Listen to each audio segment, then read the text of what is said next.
បាទហើយបងប្អូនបែបជាឆ្ងល់លោកគ្រូតុងឬល្បីត្រយូរដែរហើយនៅណាបាទស្រុកកំណើតគាត់នេះនៅទីតាំងផ្ទះរបស់គាត់តែម្ដងបាទផ្ទះលោកគ្រូតុងនៅស្រុកព្រៃកបាសបាទនៅយើងព្រៃលាវាគេហៅថាភូមិក្តាញ់ក្នុងស្រុកព្រៃកបាសខេត្តតាកែវខេត្តជាមួយខ្ញុំបាទស្រុកខុសគ្នាខ្ញុំស្រុកអង្គរវត្តគាត់ខេត្តតាកែវឥឡូវជួបគ្នានៅផ្ទះហ្នឹងតនេមិនទាន់ចូលដល់កម្មវិធីក្រុងវលីអីទេឥ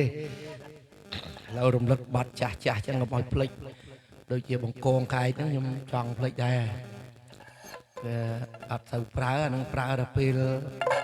ច្រៀងអាយ៉ៃច្រៀងអីទេដល់ពេលយើងអត់បានអាយ៉ៃសូវច្បាស់ច្រៀងអញ្ចឹងវាអាចភ្លេចអញ្ចឹងយើងរំលឹកបន្តិចមើលកាយលោនៅខ្លះលោកគ្រូណោះតោះលោកតិច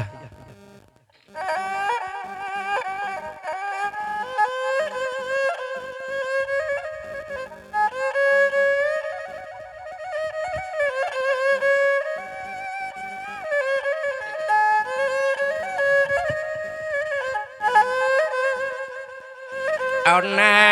បង្កងកងខែកអេខែកអើយខែកញើហើយបង្កងកងខែកហើយអូនណៃទុំលើចុងអោរកាអេ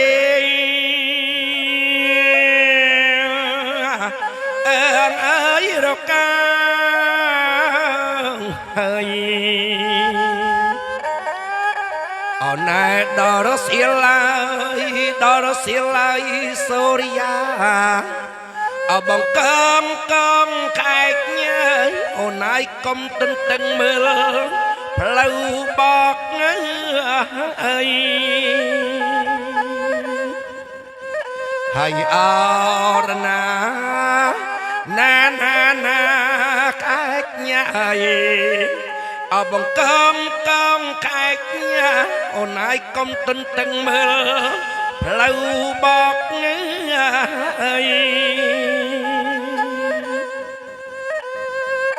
អីពេលដែលបងឲ្យចាញ់ទៅអេ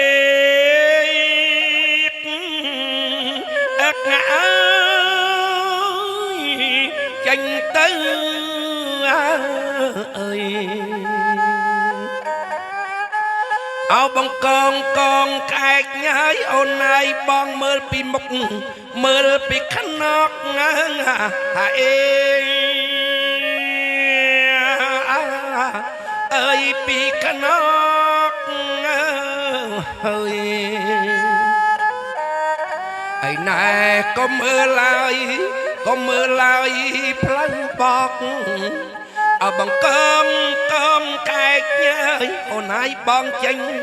ទៅរកចំណៃហើយអរណាកែកញ៉ាយអបង្កងកែកញ៉ាយអូនហើយបងចេញទៅរកចំណៃបាទតិចតួចដាក់កុំឲ្យភ្លេចបងប្អូនអើយហើយព្រោះមិនព្រោះសុំជួយ like ជួយ share ឲ្យផងឲ្យខ្ញុំបាទពីរនាក់បាទឲ្យមានកម្លាំងចិត្តខំប្រឹងរៀនច្រៀងបន្តទៀតហើយចាទៅរៀនគេហៅថារៀនរហូតដល់ទៅហើយផ្ដាំទៅបងប្អូនទាំងអស់ដែលចង់រៀនត្របាទលោកគ្រូតុងបាទគាត់បង្ហាត់បង្រៀនសិស្សគាត់មួយដឹងមួយមកបាទទឹកដៃធ្ងន់ល្អបាទហើយខ្ញុំនេះផ្នែកខ្ញុំបរិញ្ញាយាយឥឡូវកូនសិស្សនឹងគេបានមកខ្លះហើយបាទ2-3នាក់ហើយកន្លែងរៀនធំកន្លែងលោកគ្រូព្រំមាញបាទអញ្ចឹងសូមអរកាយគ្រប់លាតែប៉ុណ្ណេះបាទសូមអរគុណគេថានិយាយច្រើនខុសច្រើនណា